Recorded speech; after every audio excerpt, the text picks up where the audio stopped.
Spot live തുടരുന്നു. മാന്നാർ കൊലപാതക കേസിൽ മുഖ്യപ്രതി അനിൽകുമാറിന്റെ സുഹൃത്ത് നാസറിനെ ചോദ്യം ചെയ്യുന്നത് തുടരുകയാണ്. നാസറുമായി അനിൽകുമാർ നിരന്തരം ബന്ധപ്പെടുന്നുണ്ട് എന്നാണ് CDR രേഖകൾ വ്യക്തമാക്കുന്നത്. ഇന്നലെയും അനിൽകുമാർ ഇയാളെ വിളിച്ച് സംസാരിച്ചിരുന്നു. പോലീസ് ചോദ്യം ചെയ്യുന്നതിനിടയിലായിരുന്നു അനിൽകുമാർ വിളിച്ചത്. അതേസമയം പ്രതികളെ സംബന്ധിച്ച് ഒക്കെ പോലീസ് കൂടുതൽ വിവരങ്ങൾ ആരായുന്നുണ്ട്. പ്രതികളുടെ തെളിവെടുപ്പ് നീളുകയാണ്. ഇതിനിടെ അനിൽകുമാറിന് വേണ്ടി പോലീസ് ലുക്കൌട്ട് നോട്ടീസ് ഇറക്കി എന്നും വ്യക്തമാകുന്നു. ശരണ്യ സ്നേഹജൻ ഈ വാർത്തയുടെ കൂടുതൽ വിശദാംശങ്ങൾ നൽകും. ശരണ്യ, പോലീസിനെ ഒരുപക്ഷെ ഏറ്റവും അധികം കുഴക്കിയ സമീപകാല കേസുകളിൽ ഒന്നാണ് ഇത് എന്ന് വ്യക്തമാണ്. ഇപ്പോൾ എന്തൊക്കെ കൂടുതൽ വിവരങ്ങൾ പോലീസിന് ഈ കേസ് സംബന്ധിച്ച് ലഭിച്ചിട്ടുണ്ട്? അതോ അവർ ഇപ്പോഴും ഇരുട്ടിൽ തപ്പുകയാണ്? മനു പറഞ്ഞതുപോലെ തന്നെ 15 വർഷത്തിന് ശേഷം പുറത്തു വന്നൊരു സത്യം, അത്തരത്തിലൊരു കേസ് ആയതുകൊണ്ട് തന്നെ ഇത് അന്വേഷണ സംഘത്തെ സംബന്ധിച്ചിടത്തോളം വലിയ വെല്ലുവിളി നിറഞ്ഞൊരു കേസാണ്. കാരണം 15 വർഷങ്ങൾക്ക് ശേഷം ഈ തെളിവുകൾ കണ്ടെത്തുക എന്നുള്ളത് വളരെ ശ്രമകരമായൊരു ദൗത്യം കൂടിയാണ്. എന്തായാലും അതിനകത്ത് അന്വേഷണ സംഘം പരമാവധി തെളിവുകൾ കണ്ടെത്തി പോവുക എന്നുള്ളതാണ് അവർ ശ്രമിച്ചുകൊണ്ടിരിക്കുന്നത്. ഏറ്റവും പ്രധാനപ്പെട്ടതായി ഈ മുഖ്യപ്രതി സ്ഥലത്ത് ഇല്ല എന്നുള്ളതാണ്. അനിൽകുമാർ ഈ കലയുടെ, അതായത് കൊല്ലപ്പെട്ട കലയുടെ ഭർത്താവും കേസിലെ 1ാം പ്രതിയുമായ അനിൽകുമാർ ഇപ്പോഴും ഇസ്രായേലിലാണ്. അയാളെ തിരികെ നാട്ടിലേക്ക് എത്തിച്ചാൽ മാത്രമേ ഇത് സംബന്ധിച്ച്, അതായത് ഈ കൊലപാതകം നടന്നിട്ടുണ്ടെന്ന് അനിൽ പറയുകയും മൃതദേഹം കാറിൽ കാണുകയും ചെയ്തു എന്നതിനപ്പുറത്തേക്ക് ഇത് എവിടെ വെച്ച് നടന്നു അല്ലെങ്കിൽ എങ്ങനെയാണ് എന്നതിനെ സംബന്ധിച്ച് ഒന്നും ഈ അനിൽ പറഞ്ഞുള്ള അറിവ് മാത്രമാണ് തങ്ങൾക്ക് ഉള്ളത് എന്നുള്ളതാണ് മറ്റ് പ്രതികൾ പറയുന്നത്. മൃതദേഹം കണ്ടിട്ടുണ്ട് എന്നുള്ളത് എല്ലാവരും സ്ഥിരീകരിക്കുന്നുണ്ട്. ഒപ്പം തന്നെ സെപ്റ്റി ടാങ്കിൽ തള്ളി എന്നുള്ളതുമുണ്ട്. പക്ഷേ സെപ്റ്റി ടാങ്കിൽ തള്ളിയ ഒരു മൃതദേഹം അത് 15 വർഷത്തിന് ശേഷം എത്രമാത്രം അതിന്റെ അവശിഷ്ടങ്ങൾ കണ്ടെത്താനാകും എന്നുള്ളതാണ് ഏറ്റവും ദുഷ്കരമായ കാര്യം. എന്തായാലും പോലീസ് ഇവിടെ നിന്ന് കണ്ടെത്തിയ, സെപ്റ്റി ടാങ്കിൽ നിന്ന് കണ്ടെത്തിയ ചില മൃതദേഹാവശിഷ്ടങ്ങളെന്ന് സംശയിക്കുന്ന, എല്ലിന്റെ ഭാഗങ്ങളെന്ന് സംശയിക്കുന്ന ചില കാര്യങ്ങളും, ഒപ്പം തന്നെ ഒരു ലോക്കറ്റും ക്ലിപ്പും ഒരു അടിവസ്ത്രത്തിൻ്റെതെന്ന് തോന്നിക്കുന്ന കുറച്ച് വസ്ത്രത്തിന്റെ ഭാഗങ്ങളും ഒക്കെ ഫോറൻസിക് പരിശോധനയ്ക്കായി അയച്ചിട്ടുണ്ട്. ഇനി ആ ഫോറൻസിക് പരിശോധനാ ഫലം എത്രമാത്രം ഇവർക്ക് അന്വേഷണ സംഘത്തിന് ഗുണകരമാകുമെന്നുള്ളത്, എന്തായാലും വേഗത്തിൽ പരിശോധനാ ഫലം ലഭ്യമാകണമെന്ന് ആവശ്യപ്പെട്ടുകൊണ്ട് ജില്ലാ പോലീസ് മേധാവി ഈ കത്ത് കൊടുത്തിട്ടുണ്ട്. ഇതിൽ തിരുവനന്തപുരത്തെ ഫോറൻസിക് ലാബിലാണ് ഈ പരിശോധന നടക്കുന്നത്. ഏറ്റവും പ്രധാനപ്പെട്ട കാര്യം എന്ന് പറയുന്നത്, ഇപ്പോ ഈ കഴിഞ്ഞ ദിവസങ്ങളിൽ ഈ പ്രതികളായിട്ടുള്ള പ്രമോദ്, ജിനു, ഒപ്പം തന്നെ സോമരാജ് എന്ന് പറയുന്നത് അനിൽകുമാറിന്റെ സഹോദരിയുടെ ഭർത്താവാണ്. ഇവർ ഉൾപ്പെടെയുള്ളവരെ പോലീസ് ചോദ്യം ചെയ്തത് 164 രേഖപ്പെടുത്തിയിട്ടുണ്ട് എന്നുള്ളതാണ് നമുക്കിപ്പോൾ ലഭിക്കുന്ന വിവരം.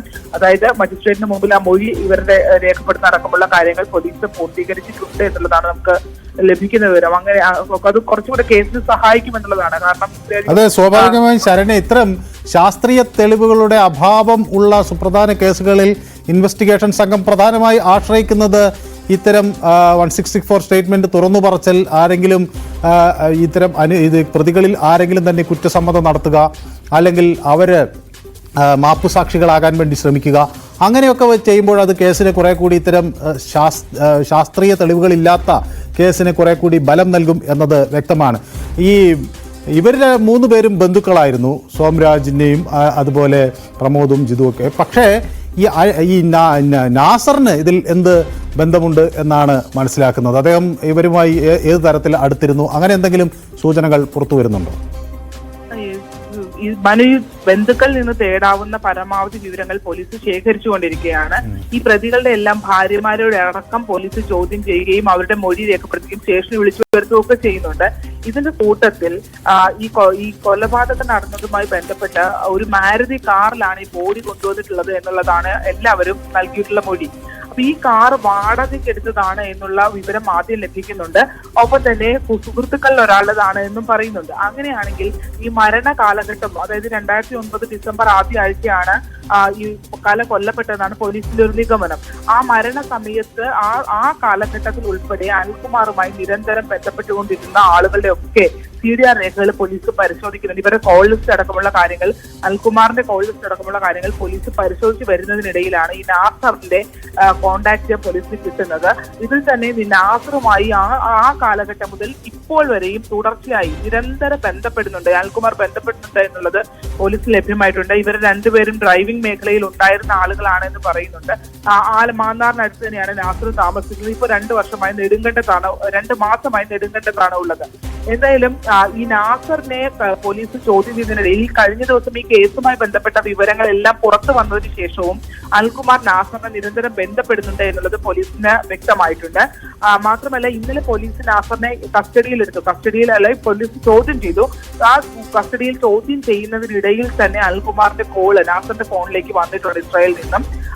അപ്പോഴും അനിൽകുമാർ ചോദിച്ചിരിക്കുന്ന കാര്യങ്ങളെല്ലാം ഇവിടെ നടക്കുന്ന കേസിനെ സംബന്ധിച്ച വിശദാംശങ്ങളാണ് നാസറിനോട് ചോദിച്ചിട്ടുള്ളത് എന്നുള്ളതാണ് നമുക്ക് അറിയാൻ കഴിയുന്നത്.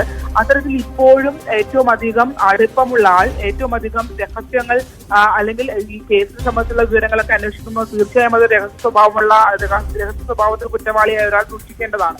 അപ്പോൾ അത്തരം കാര്യങ്ങളടക്കം സംസാരിക്കുന്ന ഒരു ബന്ധം ഇവർ തമ്മിൽ ഉണ്ട് എന്നുള്ള സംശയം പോലീസിനുണ്ട്.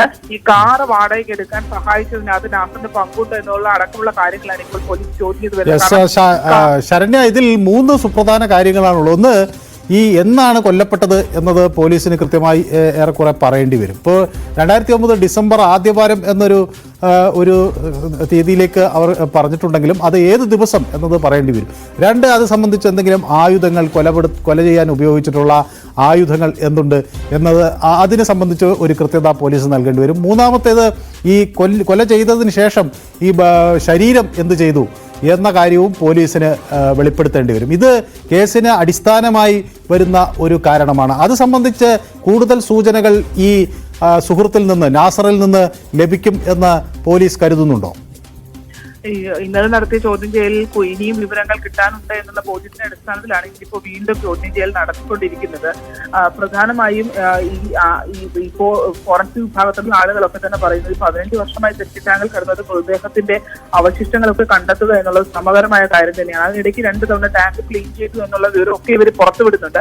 എത്രമാത്രം അതിനകത്ത് വസ്തുതയുണ്ടെന്നൊക്കെ അന്വേഷണ സംഘം ഇനിയും കണ്ടെത്തേണ്ടിയിരിക്കുന്നു. പക്ഷേ ഈ പറഞ്ഞ ശാസ്ത്രീയ തെളിവുകൾ ലഭ്യമാക്കുക ഈ കേസിന് ഏറ്റവും ഗുണകരമായും, മറ്റൊന്ന് അനിൽകുമാറിനെ എത്തിച്ച് അനിൽകുമാറുമായി ഈ മറ്റ് പ്രതികളെ കസ്റ്റഡിയിലെടുത്ത് മറ്റ് പ്രതികൾക്ക് ഉള്ള കസ്റ്റഡി അപേക്ഷയും കൂടെ വെച്ച് ഇവരെ ഒരുമിച്ച് ചോദ്യം ചെയ്താൽ മാത്രമേ പോലീസിന് ഈ കാര്യങ്ങൾ കൃത്യമായ നിർണായകമായ വിവരങ്ങൾ ലഭ്യമാവുകയുള്ളൂ.